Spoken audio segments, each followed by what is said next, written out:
गाय का मूत्र पीने के फायदे क्या है? उस कैर जैसी बीमारी से कोई बचा सकता है तो गाय का मूत्र बचाता। आते हैं अभी पूकी महाराज पे थोड़ी देर में। टोली गांव में पीछे एक ट्रांसफार्मर लगा हुआ, लेकिन दोस्तों बार बार इस ट्रांसफार्मर पर रात में दिन में आग लग जाता है, बार बार तार जल जाता है, लाइन कट जाता है। ट्रांसफार्मर में देवी देवता और भूत प्रेत का साया। भारत के इतिहास में और आपने आज तक ऐसी घटना नहीं सुना होगा किसी बिजली के ट्रांसफार्मर में भूत प्रेत भगाने के लिए किसी सिद्ध भगत जी को बुलाया जाए। यस, ये न्यूज सच्ची है। बिजली न आने पर ट्रांसफार्मर को पूजा करके भूत भगा रहे हैं। 2026 में भारत के लोग ट्रांसफार्मर में भूत सवार है। आजकल जब हम चैट जीपीटी, एआई टेक्नोलॉजीज की बात करते हैं, इसी भारत में ये सब भी चल रहा है। एक बार हमारी रावण से बात हुई, फोन कॉल पर। शुद्ध देसी गाय के गोबर से यदि आप स्नान करते हैं, गोबर को शरीर में मलते हैं, उसको रगड़ते हैं चेहरे पर, तो त्वचा संबंधी जितने रोग हैं वो समाप्त हो जाते हैं। उस कैंसर जैसी बीमारी से कोई बचा सकता है तो गाय का मूत्र बचाता है। क्यों भाई, और बताओ इंडिया क्यों नहीं हो रहा है डेवलप? यूपी में 2.5 लाख लोग एक ही जगह पे देख के शौक हो। यूपी में बागेश्वर धाम बाबा का एक सत्संग रखा गया, वहाँ पे 10 लाख लोग एक ही ग्राउंड पे आ गए। और भी लोग जब बढ़ने लगे, इस सत्संग को एकदम से बंद करवाना पड़ गया। 10 लाख लोग, डैम। ये देखो प्रॉफिट भूपेंद्र सिंह, इनका क्राउड लाखों में हजारों में है यार। कुछ भी कोई और जगह के नहीं, ये इंडिया के ही लोग हैं। ऐसे ही भीड़ में धक्का मुक्की के अंदर 125 लोगों का जान चला गया। बेटे की मम्मी है हमारी माता। ये तो कुछ भी नहीं, बाबा के जो भक्त थे वो तो कह रहे थे कि उनका जान नहीं गया, ये उनका दुर्भाग्य है। अच्छा, आप तो अपने आप को भाग्यशाली मान रहे होंगे कि कल मैं यहाँ पर नहीं पहुँच पाई। बेटा हम भाग्यशाली नहीं मानते, हम दुर्भाग्य मानते जो हम यहाँ नहीं आए, और इसी में मेरी भी मौत हो जाती, मुझे बड़ी सुख थे। परमात्मा है गुरु तो 2 हाथ पैर वाले होते हैं। परमात्मा है, पूरे ब्रह्मांड की रचना, जिसने पूरे ब्रह्मांड की रचना की है। नारायण साकार हरि परमात्मा का कानून पूरे ब्रह्मांड में चलता है। पूरे ब्रह्मांड की गेंद उनके हाथों में। लोग उन्हें भगवान मानते हैं। सच में मैं ज्यादा नहीं बोल रहा, लोग उनको सच में भगवान मानते हैं। ये कहीं और के लोग नहीं है, ये हमारे ही देश के लोग हैं। ये हमारे जैसे ही लोग हैं, हमारे आसपास ही रहते हैं। अरे आसपास तो छोड़ो, अपने रिलेटिव्स में देखो, कोई ना कोई तो ऐसा मिल ही जाएगा तुमको। इससे भी बुरा है दोस्तों, भारत के नौजवानों को, बच्चों को साधु बना दिया जा रहा है। कोई कोई तो यहाँ से बहुत अच्छा मोटा पैसा कमा ले रहा है, लेकिन कोई कोई बच्चे इसी में फंस के अपनी सारी जिंदगी बर्बाद कर दे रहे हैं। पढ़ाई लिखाई छोड़ के अपनी पूरी जिंदगी वेस्ट कर रहे हैं। यह 3 साल का साधु, ये पढ़ाई नहीं करते, ये स्कूल जाने की उम्र में सत्संग करके घूमते हैं। बचपन से बूढ़े होने तक यही करते रहेंगे, अपने माँ बाप का भी ध्यान नहीं रख पाएंगे। जो बेटा बुढ़ापे का सहारा था, उसके सामने ही माता पिता को गिड़गिड़ाना पड़ रहा है। माता पिता हर जतन करने को तैयार है, बस सन्यासी बेटा किसी तरह घर आ जाए। जैसे मैंने बोला कि मैं फुल टाइम हरे कृष्णा मंदिर भाड़ज में ही मैं सेवा देना चाहूँगा। Totally brain wash. यही बच्चे घर बार छोड़कर, अपने माँ बाप को छोड़कर साधु बन रहे हैं। बच्चों को शायद ना ब्रेन वॉश किया जा रहा है। पर परिवार, टेंशन, सब कुछ तो लेना ही नहीं है, बस तो भजन करना है, आराम करना है। बच्चों को शायद ना ब्रेन वॉश किया जा रहा है। काम करने में क्या है, सारा दिन टेंशन लेते रहो, घर परिवार ये वो, उसमें खुशी नहीं है। खुशी बस भजन करने में है, आराम करने में है, बाकी तो सारे मोह माया है। सब मोह माया है। मोह माया त्याग दो, ठाकुर जी के चरण में आ जाओ, और क्या है। ठाकुर जी के चरण में आ जाओ। अभी खाना जब नहीं मिलेगा ना, तो भीख मांगना चालू कर देना और उसको नाम दे देना, कान कर बोलना स्टार्ट कर दो। अगर सभी ये चीज फॉलो करने लगे ना, तो सोच लो देश का क्या हाल हो जाएगा। और क्या लोग ना शीशे वाली जो बिल्डिंग्स हैं उनमें आके खड़े होकर ऐसे खड़े भी होते हैं, किसी हाथ में कॉफी का मग होता है, कहता है प्रभु जी ये तो वहाँ बहुत खुश रहते होंगे। मैंने कहा नहीं प्रभु जी, ये खुश नहीं है। आते हैं इन पे थोड़ी देर में। लोगों को काम करना नहीं पसंद, लोगों को हर टाइम रिलैक्स रहना है। ये एक बहुत ही बोर माइंडसेट है। इसी कारण से आप देखोगे इंडिया में अमीर और अमीर होते जा रहे हैं और गरीब और गरीब होते जा रहे हैं। भारत में जो निचले स्तर के लोग हैं, उनके पास आप देखेंगे बस 6.4% ही संपत्ति है। जो टॉप 1% पे है, उनके पास देश का 40% संपत्ति है। इनकम की अगर बात करें, जो निचले स्तर के लोग हैं, वो साल के बस 72,000 रुपए कमा पा रहे हैं। अगर टॉप 1% की बात करें, वो महीने के 53 लाख रुपए कमा रहे हैं। इतना बड़ा अंतर है इसमें, इसीलिए इंडिया ऐसा दिखता है। गरीब और गरीब होता जा रहा है और अमीर होता जा रहा है। आयरनी की बात यह है कि दुनिया का सबसे बड़ा स्लम जिस शहर में है, उसी शहर में दुनिया का सबसे महंगा बिल्डिंग भी है। धारावी बस्ती और एंटीलिया दोनों ही मुंबई में है। अरे पूजा पाठ करना, भक्ति करना, भजन करना कभी भी बुरा नहीं है। पढ़ाई करना, साइंस के बारे में जानना उतना ही जरूरी है। अडानी अंबानी को देख लो, वो भी पूजा करते हैं, लेकिन ये सब चीजों में एकदम नहीं पड़ते, इसीलिए वो इतने अमीर हैं। जॉब नहीं है, इन्फ्लेशन बढ़ती जा रही है, इंसानों के दिमाग में टेंशन और टेंशन है, इसीलिए इंसान इन लोगों के पास और जाने के लिए मजबूर हो रहे हैं। एजुकेशन से लेके अनएम्प्लॉयमेंट तक, अमीरी से लेके गरीबी तक, भक्ति से लेके अनभक्ति तक, पॉलिटिक्स से लेके हिंदू मुस्लिम तक, ये चीजें जुड़ी हुई है इसी खेल से। रिक्वेस्ट करूंगा कि पूरा वीडियो ना देख के आप किसी भी कंक्लूजन पे ना पहुंचे। आइए इस पूरे ट्रैप को समझते हैं। आज का भारत दुनिया को भरोसा देता है, फर्स्ट सेंचुरी के भारत में you can bet on India. किस स्केल और स्पीड पर आज परिवर्तन आ रहा है, ये सुनकर आपको भी गर्व होगा कि कैसे ये भक्ति नहीं, अनभक्ति की वजह से, माइंडलेस भक्ति की वजह से अमीर और अमीर होता जा रहा है और गरीब और गरीब होता जा रहा है। एक इंसान जब गरीब या फिर मिडिल क्लास घर पे पैदा होता है तो उनके पास प्रॉब्लम बहुत ज्यादा होता है कंपेयर टू ए अमीर आदमी। कि आपके पास पैसे नहीं है तो आपके प्रॉब्लम बढ़ेंगे और आपको ये पता भी नहीं कि आप उसको हैंडल कैसे करेंगे। और आप खाना भी पौष्टिक नहीं खा रहे हो तो तरह तरह की बीमारी आपके शरीर में आता है। ये सारी चीजें जब एक इंसान के साथ होती है ना तो उसको क्या करना है उसको पता तक नहीं चलता। इसी चीज का फायदा उठाते हैं ग्राउंड पे मौलानास और बाबास।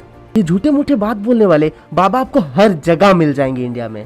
इंडिया की हर गली में, हर जगह में एक ऐसा बाबा मिल ही जाएगा आपको। ज्यादातर ये लोग आपकी मजबूरी का फायदा उठाने के लिए बैठे होते हैं। सभी लोग बुरे नहीं होते, लेकिन ज्यादातर लोग अपने मार्केटिंग के लिए और आपके पैसे ऐंठने के लिए बैठे होते हैं।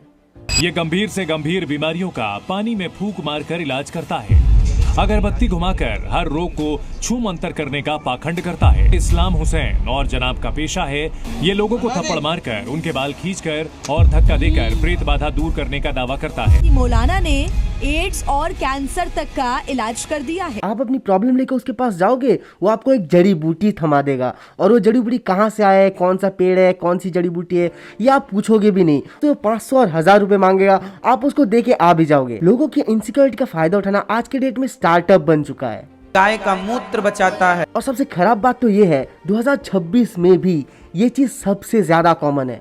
इंडिया में 90% लोग हैं जो ये सब में मानते हैं और जो 10% बचे हैं वो लोग इस चीज़ों में नहीं पड़ते। जिन लोगों को नहीं पता है वही लोग इसमें फंसते हैं। बिक रहा है, लोग खरीद रहे हैं तो ये बेच रहे हैं। कुछ कह भी नहीं सकते ना, इनको भी तो अपना घर चलाना है तो ये भी यहीं से पैसा कमा रहे हैं। पहले से ही वो गरीब होते हैं और इन चीज़ों में पैसे बर्बाद कर देते हैं और जो ट्रीटमेंट करवानी चाहिए थी वो भी ठीक से नहीं करवा पाते। यही चीज़ जब बढ़ने लगती है, हजारों लाखों की तादाद में जब बाबा को लोग जानने लगते हैं, वो स्पिरिचुअल लीडर खुद को पावरफुल समझने लगते हैं। कोई कोई तो खुद को भगवान समझता है। कुछ स्पिरिचुअल लीडर्स हैं जो सच्ची बातें करते हैं और अच्छी चीज़ें फैलाते हैं, लेकिन अभी ज़्यादातर स्पिरिचुअल लीडर हजारों के क्राउड को एक गलत चीज़, गलत इन्फॉर्मेशन बताते रहते हैं। इंटरनेट में आज की डेट में सबसे ज़्यादा वायरल बाबा जी अनिरुद्धाचार्य जी। गुरु जी, मेरे चरणों में आपका कोटि कोटि प्रणाम। बिस्किट का मतलब क्या? आइए कुछ साइंटिफिक चीजें सुनते हैं इनसे। मैं कुछ सवाल दाग दूंगा साइंस को, साइंस चुप हो जाएगी। आईफोन का कोई भी प्रोडक्ट आप देखते हैं कटा हुआ एप्पल बना होता है। पता है ये कहाँ से आया है? हमारे भारत में एक संत हुए हैं नीम करोली महाराज जी, नाम सुना होगा। उनके पास एक शिष्य आया अमेरिका का। उसने बोला गुरुजी हम कोई फैक्ट्री डालना चाहते हैं, बताओ क्या उसका नाम हो और क्या। तो महाराज जी के पास वहाँ एक एप्पल रखा हुआ था, सेब। तो महाराज जी ने सेब को खाया और खा के चेले को पकड़ा दिया, ये रहा तेरी फैक्ट्री का सैंपल। उसने उस खाए हुए एप्पल को इतना बड़ा ब्रांड बना लिया कि आज पूरी दुनिया में सबसे बड़ा ब्रांड है उसका। एप्पल काट के हाथ में थमा दिया। अरे कुछ भी यार, ऐसा कुछ भी नहीं हुआ था। नीम करोली बाबा से स्टीव जॉब्स कभी मिलने ही नहीं थे। ये बात सच है कि स्टीव जॉब्स नीम करोली बाबा से मिलने आए थे। उसके 1 साल पहले नीम करोली बाबा का ऑलरेडी डेथ हो चुका था। ये बात है 1974 की। 18 साल की स्टीव जॉब्स जब उनको एनलाइटमेंट की जरूरत थी तब उनको पता चला नीम करोली बाबा के बारे में। इंडिया में एक ऐसा इंसान है जिसके पास अगर कोई जाता है उसके सारे प्रॉब्लम सॉल्व हो जाते हैं और एनलाइटमेंट भी हो जाता है। स्टीव जॉब सीधा अपना बैग पैक करते हैं और सीधा आ जाते हैं इंडिया। आने के बाद उनको पता चलता है नीम करोली बाबा 1 साल पहले ही गुजर चुके हैं। अनफॉर्चुनेटली स्टीव जॉब बाबा से तो नहीं मिल पाते हैं, लेकिन इंडिया की गरीबी देख के एक नया पर्सपेक्टिव जन्म लेता है उनमें। वापस गए, उन्होंने 21 साल की उम्र में एक कंपनी बनाई जिसका नाम था एप्पल कंप्यूटर्स। ये एप्पल नाम इसीलिए आया क्योंकि उनको वो टेक्की जैसा कुछ नाम उनको नहीं पसंद था, इसीलिए उन्होंने सिंपल सा नाम रखा एप्पल। कुछ दिन पहले वो एक एप्पल फार्म से भी घूम के आए थे, तो ये चीज भी उनको बहुत ज्यादा इन्फ्लुएंस करता है ये नाम चूज करने में। लेकिन एक मजेदार बात सुनो, ये एप्पल का लोगो ये पहले था ही नहीं। पहले का लोगो था न्यूटन पेड़ के नीचे बैठे हुए हैं। सूर्य उदय पहले कहाँ उगता है? सूर्य उदय सबसे पहले हमारे भारत में, हम नागालैंड गए थे, नागालैंड भारत की ही धरती है। नागालैंड वहां गए तो सवेरे 4:30 बजे देखा तो दिन था। तो सबसे पहले भारत में इस क्षेत्र में, नागालैंड इत्यादि, मिजोरम इत्यादि में, पूर्वी क्षेत्र है ना वो, इसलिए उस तरफ सबसे पहला सूर्योदय होता है। सबसे पहले सूर्योदय कहाँ होता है? एक बार अगर अरुणाचल प्रदेश कह देते इंडिया में सबसे पहले सूर्योदय कहाँ हो रहा है, वो कह रहे हैं इंडिया में सबसे पहले सूर्योदय अरुणाचल प्रदेश में देखा जाता है।